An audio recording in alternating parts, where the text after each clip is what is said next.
Hello, this is Zion. This is a continuation of the last video, in which I was talking about how pain is intertwined with the love of God. And I just wanted to kind of clarify, because I know a lot of times there is this understanding that pain and love together are not healthy, that there is a pain and love that is together that is not healthy, that is abusive, and that is not what it should be. But this is what I'm talking about here is something completely different. This is in no way an abusive type of love, and this does take a long time to understand the love of God. That we have never known a love like God has. That God doesn't just have love, God is actually love. God is actually love itself. And so, and God, the God's love is agape love. It is the highest form of unconditional, selfless, sacrificial love that God is and shows towards us. And it is the fruit that is formed in the heart of the believer. And this love is not a feeling, but it's an action, and it is without expecting anything in return. So this is the highest form of love. This is the most beautiful and wonderful form of love. And so there is, in this form of love, there is the sacrifice, and there is the pain involved.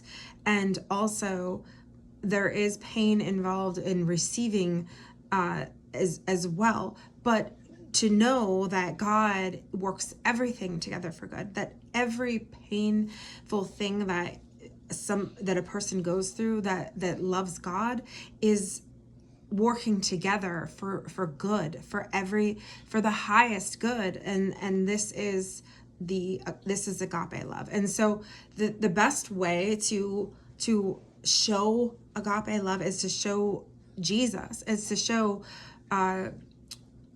the Gospels give us a vision of what of agape love. Like, we get to see that the love of God in action. We get to see Jesus, who is God in the flesh. We get to see what this love actually looks like in playing out in our world. And so I love to think about and to look at the Gospels, and to look at how Jesus interacted with his disciples, how Jesus interacted with people in when he was on this earth.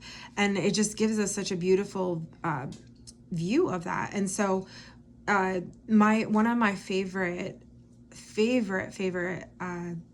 this is lately what's been on my mind, is thinking about Jesus at the Last Supper.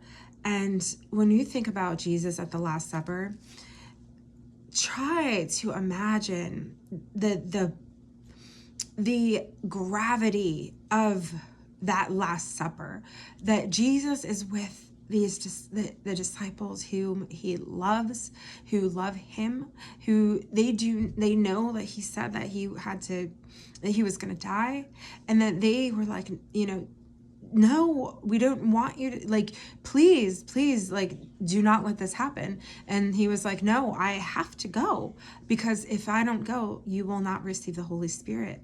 I have to go. That's what he was saying. And then also, like, let me go into, I can just start reading Matthew 26, 17 through 30. So this is the Last Supper. On the first day of the festival of unleavened bread, the disciples came to Jesus and asked, "Where do you want us to make preparations for you to go eat the Passover?" And he replied, "Go into the city and to a certain man and tell him, the teacher says, my appointed time is near. I am going to celebrate the Passover with my disciples at your house." So the disciples did as Jesus had directed them and prepared the Passover. When the evening came, Jesus was reclining at the table with the 12. He was leaning back, like, just enjoying spending time together.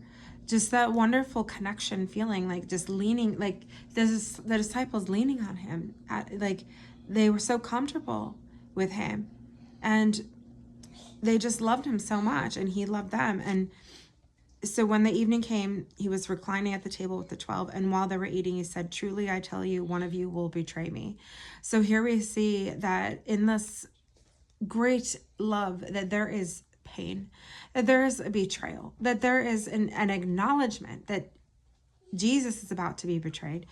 They were very sad and began to say to him one after another, surely you don't mean me, Lord. And Jesus replied, the one who has dipped his hand into the bowl with me will betray me. The Son of Man will go just as it is written about him. But woe to that man who betrays the Son of Man. It would be better for him if he had not been born. Then Judas, the one who would betray him, said, surely you don't mean me, Rabbi. Jesus answered, you have said so. So there's this just unimaginable pain, and at the same time there's a love, such a great love, but there's such a sadness that Jesus was about to be betrayed by one of his disciples who'd been following after him for this entire time. So it's just like, it shows how like this pain, this love are intertwined, that you can't separate. And so while they were eating, Jesus took the bread, and when he had given thanks, he broke it, and he gave to his disciples, saying, take and eat. This is my body. He took the cup. When he had given thanks, he gave it to them, saying, drink from it, all of you. This is my blood of the covenant, which is poured out for many for forgiveness of sins. I tell you, I will not drink from the fruit of the vine from now until that day when I drink it new with you in my Father's kingdom. And there's the joy. There's like the joy statement right there. But there's also this just like unimaginable just sorrow that, you know, there is, like, Jesus is about to make the biggest sacrifice of, you know, for out of love, for the joy that was set before him. And he's just saying, remember, take this bread and take this wine, and remember, this is my body, this is my blood that was poured out for you. And he's just telling us to remember the sacrifice. That is the most important thing that we need to remember, and that we need to feed on the sacrifice, that by his stripes we are healed, by his sacrifice we live, by his sacrifice we are alive, we live, and to celebrate this, and to remember the gravity of what was done for us, that this is not just another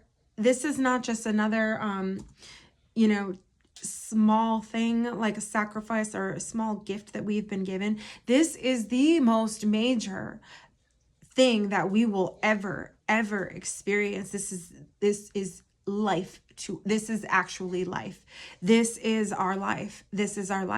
And so